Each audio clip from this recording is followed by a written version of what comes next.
Գորիսի մեջ սկիզբ արավ Հայաստան-Ֆրանսա ապագետրոնացած համագործակցության 5-րդ համաժողովը Գորիս քաղաքը ընտրված է որպես ժողովի վայր հաշվի առնելով Սյունիքի ռազմավարական կարևորությունը, Սյունիք մարզի եւ Ֆրանսիայի Օվեն-Ռոն-Ալպի միջև ընդգրկուն եւ օրինագելի համագործակցությունը։ Ինչպես ավելի առաջ հայտնած են Հայաստանի արտաքին գործոստ նախարարութենեն համաժողովի մասնակցելու համար Ֆրանսիային Հայաստան ժամանող հյուրերու մեջ քաղաքապետեր, մարզային պատվիրակություններ, խորհրդարանականներ, ներառյալ Ֆրանսիայի ազգային ժողովի եւ Ձերագույդի Հայաստան-Ֆրանսա բարեկամական խումբերու նախագահները լիակում առնիստեն հետո դեղի պիտի ունենան 4 պանելային քննարկումներ։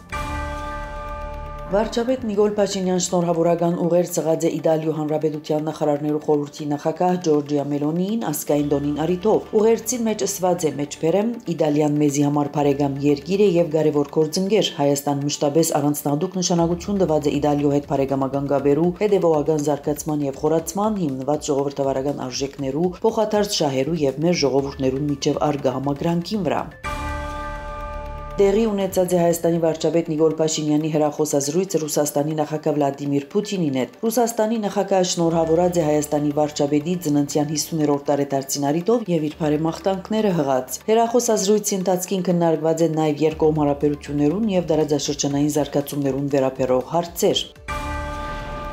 Ուկրաինական անօթաչու թռչող սարքեր 3 հարվածած են Ռուսաստանի քանի ռազմական օտագայանները գահիտնի BBC-ին։ Սա սկսած հագամարտութենեն ի վեր ամենեն մեծ հարձակումն է, որում պատճառով վնասված է ավելի քան 40 ռուսական օդանավ։ Ռուսաստանի իշխանությունները թեր չեն մեկնաբանած վնասը, սակայն հաստատած են անօթաչու թռչող սարքերու հարվածները երկու շրջաններու մեջ, որտեղ կգտնվին ռազմական օտագայաններ։ Ըստ որոշ տեղեկություններուն անօթաչու թռչող սարքերը արձակված են Ռուսաստանի տարածքեն Փեռնադարներեն։ Բրյանսկի մարզի մեջ հունիսի 2-4 սուքի օրեր հայտարարվեցան։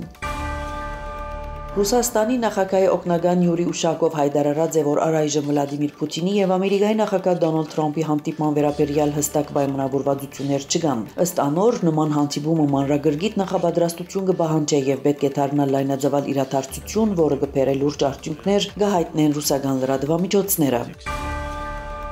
Իրանի արտաքին գործոստ նախարար Աբբաս Արաքչին ասաց է, որ Օմանի արտաքին գործոստ նախարարը 3 Տեհրան կատարած Գարջադեվ այցելության ժամանակ իրեն փոխանցած է Իրանի հյուրերական ծրագիրի շուրջ տարածայնությունները հարթելու վերաբերյալ ամերիկյան որոշ առաջարկներ։ Ավելի գանուխ սպիտակ տան խոսնակ Կարոլին Լիվիտ լրագրողներուն ասաց էր, որ Թրամփի հատուկ բանակնած Սթիվ Ուիտկոֆ մանրամասն եւ ընդունելի առաջարկ ուղարկած է իրանական կողմին եւ անոնց շահերեն կփխի ընդունիլը։ Ի պատասխան Աբբաս Արաքչին X-ի մեջ գրած է. Տեհրան կպատասխանի Ամերիկայի առաջարկին ըստ Իրանի ժողովրդի սկզբունքներուն, ազգային շահերուն եւ իրավունքներուն։ Սպիտակ տուն հայտնած է, որ նախագահ Թրամփը ստագեցուցած է, որ Իրան երբեք չի գտնար հյուրերական ռումբ ունենալ։ Նախորդ շաբաթ Թրամփ Իսրայելի վարչապետ Բենյամին Նեթանյահուին զսկուշացուցած էր գործողություններ չձեռնարկել, որոնք կրնան խաթարել Իրանի հետ հյուրերական բանակցությունները։ Միաժամանակ Թրամփ ինքը բազմիցս սպառնացած էր ըմբագոծել Իրանի հյուրերական գայանները, եթե դիվանագիտությամբ չհաջողի համաձայնության հասնել։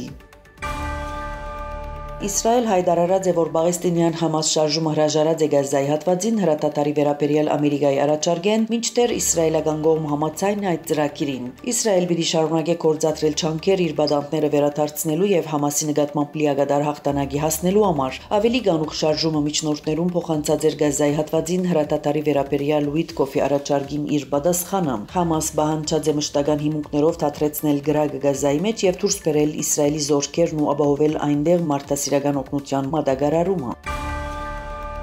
Ճապոնի Տակասակի քաղաքին մեջ 1 հունիսին պաշտոնապես բացումը կատարվեցավ Ասիո մեջ առաջին թումոգետրոնին։ Բացման հանդիսավոր արարողության ժամանակ ողջունի խոսքով հանդես եկավ Հայաստանի Հանրապետության ազգային ժողովի նախագահի տեղակալ Հակոբ Արշակյան, ընդգծելով ծրագիրի կարևորությունը հայ-ճապոնական գրթական համագործակցության շրջանակներում մեջ։ Ցեզի հետ էր Անի Զեյդունցյանը։